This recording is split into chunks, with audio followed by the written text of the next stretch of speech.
Welcome to the Explainer. So, today we're going to unpack one of the most powerful and kind of enigmatic sentences ever written.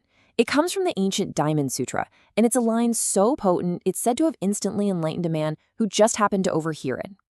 One should give rise to the mind that abides nowhere.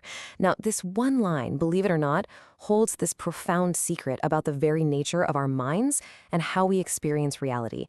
It's like a key that unlocks a really radical kind of freedom. I mean, the story is just incredible. You've got this guy, Huineng. He's a poor, totally illiterate woodcutter, just out selling his goods in a marketplace. And he happens to overhear someone reciting this very line. And in that one instant, something clicks. He has this deep, immediate awakening.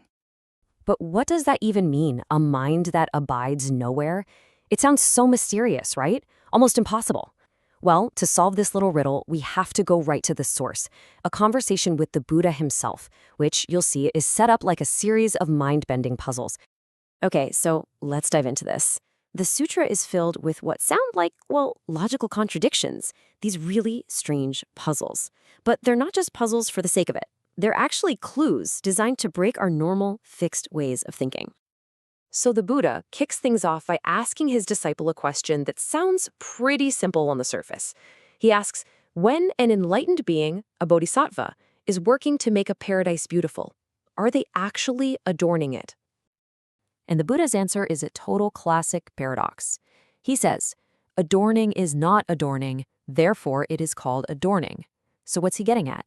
He's basically saying that real pure action happens when you're not bogged down by the idea of it. The good deed is pure precisely because the ego, the I am doing this, isn't attached. Okay, next up, the Buddha asks about himself. He says, look, did I really gain some special secret, some new status when I was enlightened by the Buddha who came before me? And the answer is a big, resounding no. In reality, he says, there was nothing attained. And this is so key. The commentary we're looking at compares it to waking up from a dream. Think about it. In a dream, everything feels intensely real. But when you wake up, you realize nothing was actually gained or lost, right? Enlightenment isn't about adding some new piece of information. It's about seeing the empty, fluid nature of everything we thought was so solid. All right, for the last puzzle, he throws out this idea about physical size.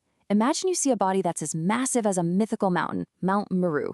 Is that body truly great? And boom. Right here, the pattern in all these puzzles just snaps into focus.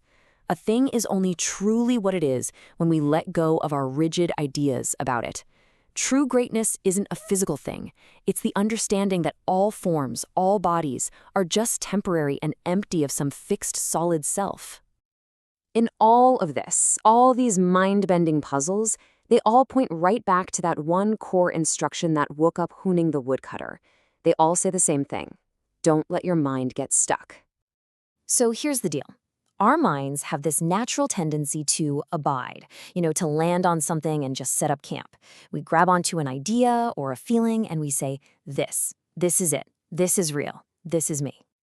And this whole process of getting stuck, it happens in a split second, all day, every day, and we don't even notice it. You see something you want and bam, your mind abides on it. You hear criticism and your mind abides on the feeling of being hurt. You form a really strong opinion, and your mind just sets up shop there, ready to defend its little piece of territory. And the sutra gets super specific about where our minds tend to set up these little camps. And it's not just about, big philosophical concepts. It's about everyday life. The Buddha says we shouldn't let our minds get stuck on what we see, what we hear, smell, taste, or touch. And then here's the big one. Don't even get stuck on your own thoughts and ideas. Don't let your mind abide on your concepts of good or bad, right or wrong. Basically, getting stuck means we're mistaking the menu for the meal, right? We're confusing our mental map with the actual territory. And the commentary puts it perfectly. This is how we create our own suffering. We literally build a prison out of our own fixed ideas, and then we choose to live inside it. So if that's the problem, this stuck, imprisoned mind, what's the way out? Well, the commentary gives us this really beautiful, simple way to think about it. We're invited to see our mind not as solid ground, where every little spot has a fixed address, a label, a whole history attached to it. Instead, we should think of our mind like the sky. It's just Vast, open, completely unattached. Clouds can drift by, storms can roll in, but they don't leave a single mark on the sky itself. The sky is always just sky. And this is the perfect explanation for why an illiterate woodcutter could get this concept in a flash. His mind wasn't already cluttered up with all those fixed addresses from formal education and rigid beliefs. It was open, just like the sky, and it was ready for insight. And really, that's the whole point. A non-abiding mind isn't some empty, zoned-out state. It's a free mind. It's a mind that can fully engage with everything, see, hear, think, feel, without getting snagged, without getting entangled and stuck. It's what allows us to live with real clarity and spontaneity. So that brings this ancient teaching right into this very moment, right here, right now. As you're listening to this, just check in. Where's your mind setting up camp? Is it stuck on an idea, a worry, a judgment? Or can it be like the sky, just aware, without needing to land anywhere at all?